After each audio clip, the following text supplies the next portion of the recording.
What's up, y'all? This is Brave, and I'm back for another review. This is Belle Collective. Yes, the Bells are back. This is season 4, episode 1.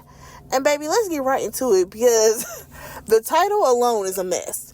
Correctile dysfunction, okay? So we start the episode off with all of the ladies giving commentary saying that, the collective is not a collective anymore. Now, moving on from there, we see Akeisha. So, it's crazy how her and her family basically packed up, moved back up north. However, one of her proposals got approved for a business that she wants on Ferris Street, right? So, that's why she's back.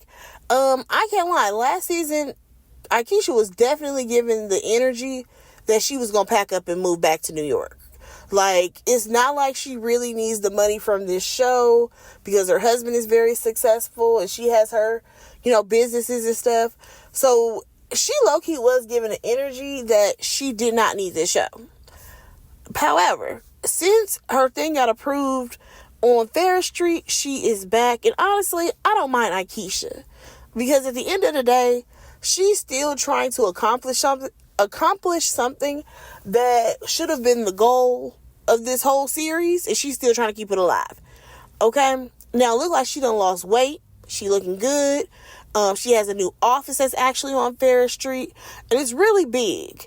So Gucci stops by, and here goes So Gucci trying to, share office space with Akeisha, and I'm just like, girl, no. Get your own. Number one, you're a realtor, so where's your, license hanging? They don't have no offices? What do you need an office for? Nonetheless, the ladies just talk a quick conversation about how ain't nobody talk to nobody. Okay? These two have spoken to each other. However, the group has honestly kind of dismantled. You have a few people who talk over here, over there, but there's no collective group anymore. Now, here's the thing. Gucci go over here to tell us a story about how she went to court, right? And she went to court for that Selena stuff.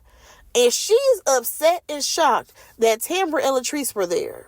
I mean, they are Selena's friends. So maybe they're there to support her, right?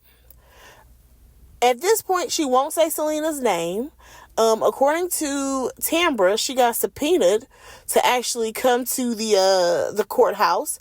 And Gucci's like, nah, she lying. She lying because this was just some type of peace meeting or something like that. So, here's the thing. Gucci, do I think you took it way too far by trying to sue Selena? Absolutely. You did.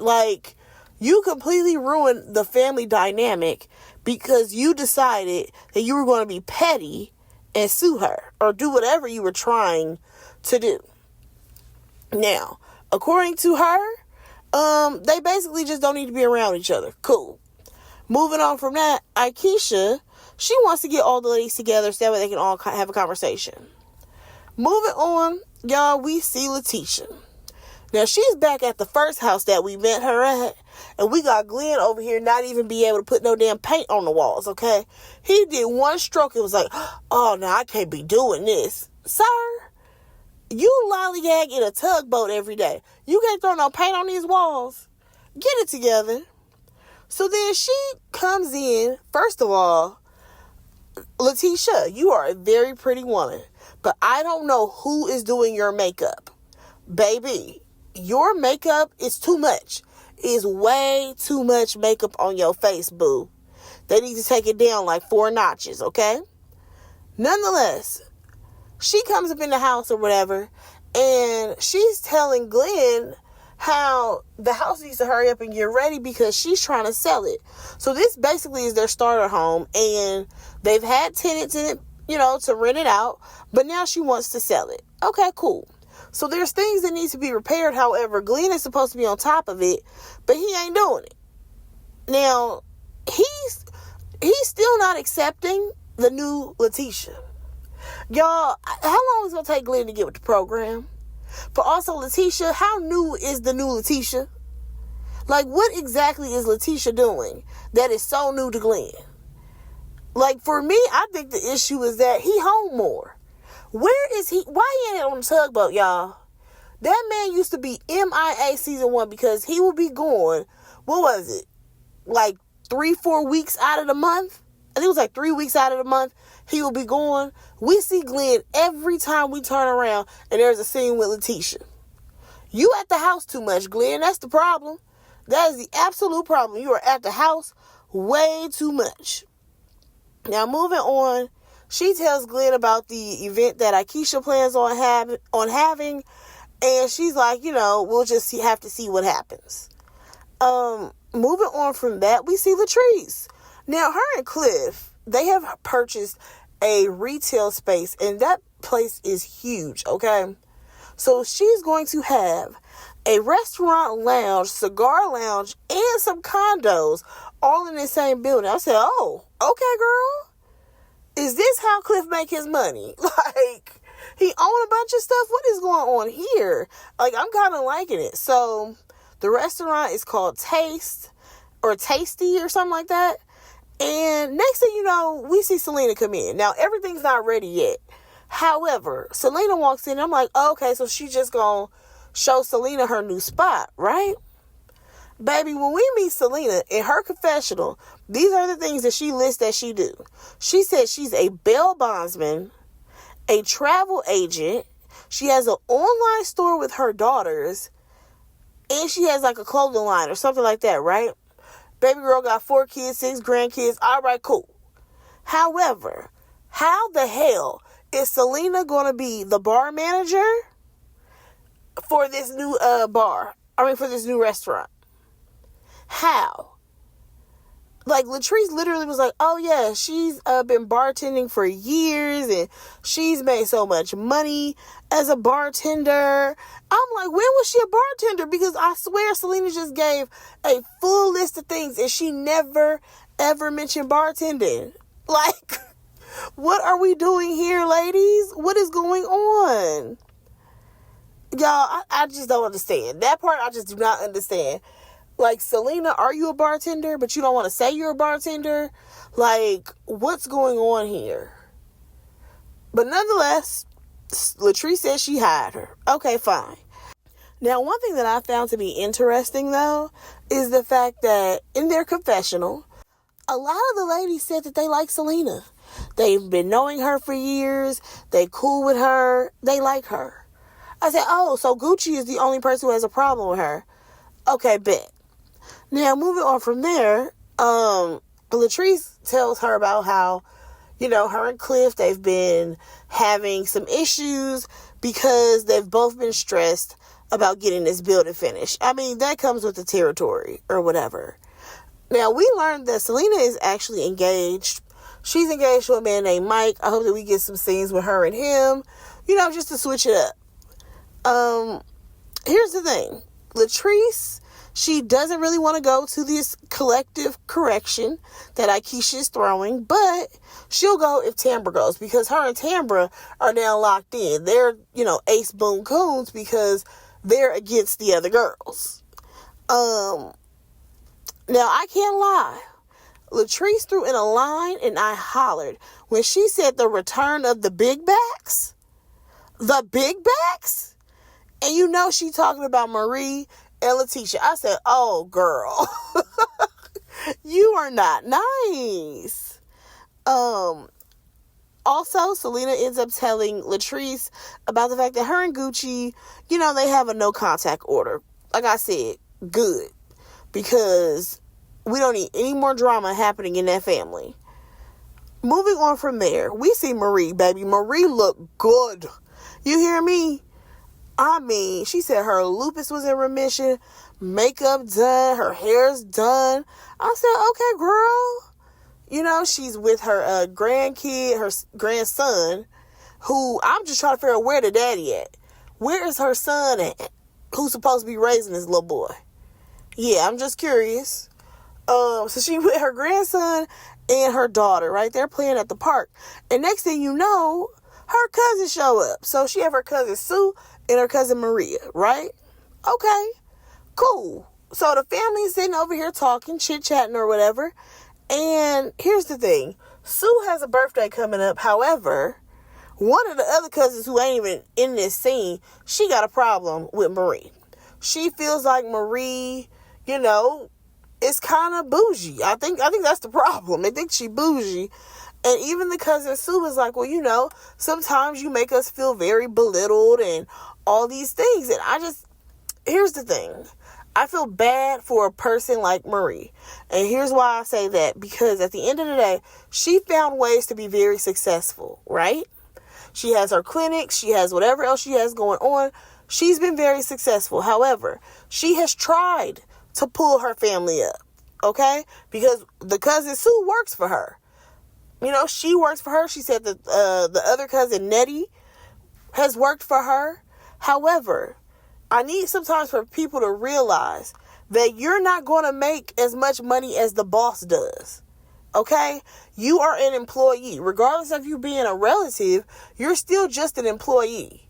So, all because she your cousin, that don't mean she going to be paying you $50 an hour because you the cousin and y'all need to be on equal playing fields. No, baby. That's not how that works. Like, she gave y'all an opportunity. You didn't have to stay with her company. Like how one of them, I think Sue said she worked for Marie for like 15, 14 years. In that amount of time, you could have absolutely worked with her, worked for the company, went back to school, got a degree, and kept leveling up. You know what I'm saying? But that's on you. She gave you the starter kit. It's up to you to, move forward. Now, I don't know how Marie is at the family events. I don't know if she walking around like her ish don't stink. I don't know. But I'm just saying, if a person gives you an opportunity, it is up to you to make the best of what that is. All right, now moving on. We have the Correction Collective. No, the Collective Correction, right? So all ladies, they show up looking good or whatever. And we see Tambra. She is very excited that she's a new mom.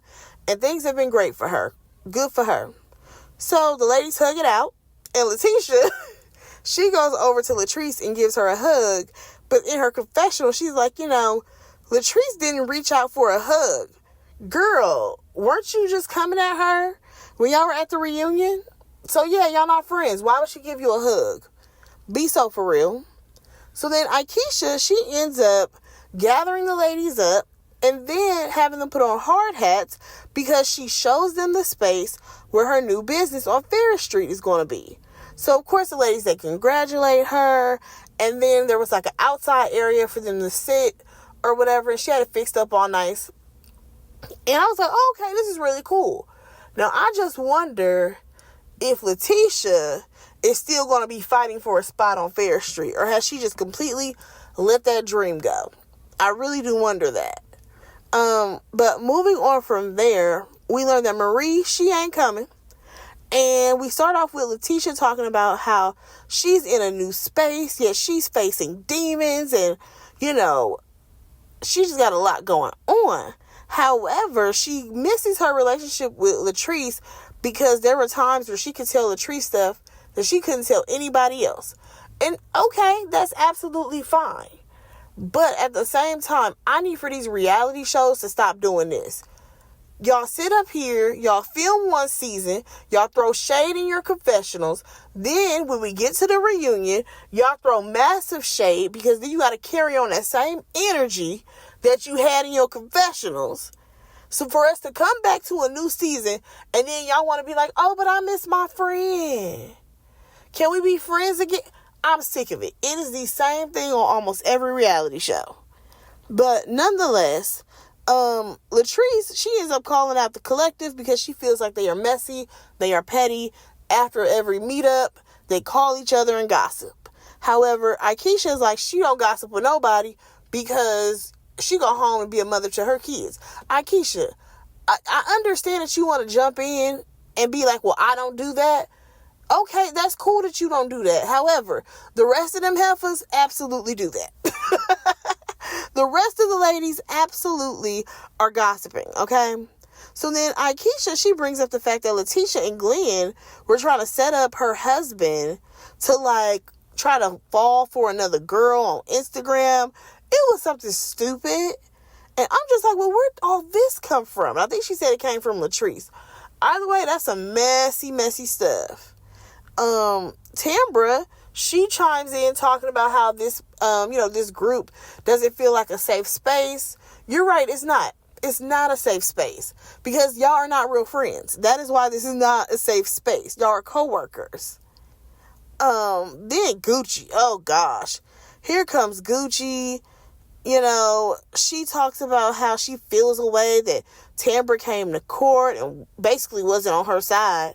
And then here goes Tambra talking about how she's a witness and how she knows the lawyer and all. I said, Tambra, no. We don't care about you knowing the lawyer. All you had to say was that, you know what? I was actually a witness to what went down if you completely forgot. So I was there just in case. Just in case they wanted to know which one of you heifers was guilty of pushing the other or shoving the other. I was there to witness it. You know what I'm saying? Now, moving on from that, Akeisha, she feels like So Gucci and Tambra's issue could have been handled with a simple phone call. And I absolutely agree. I feel like a lot of issues, they could be handled via a phone call. However, we have to film a scene. So a lot of people hold on to feelings until the next time they see that person. Moving on from that, Latrice, she does express how she did not intend for So Gucci and Selena to get into it. And even brings up the fact that she texts Gucci after the event. Now, here goes Gucci being like, oh, yeah, I didn't respond. And then we also learned that she had the nerve to resend a screenshot to Latrice. Like, girl, so you sat up there, you did not respond to her texting you. However, you was trying to be messy and petty and send that screenshot to somebody. Like, so Gucci, get it together. But then you still want to harbor feelings, about Latrice and how you don't like Latrice. No, you're the issue in this situation, not her. Now, moving on from that, according to these ladies, they are going to try to move on and get on the good foot. We'll see how long this lasts, okay?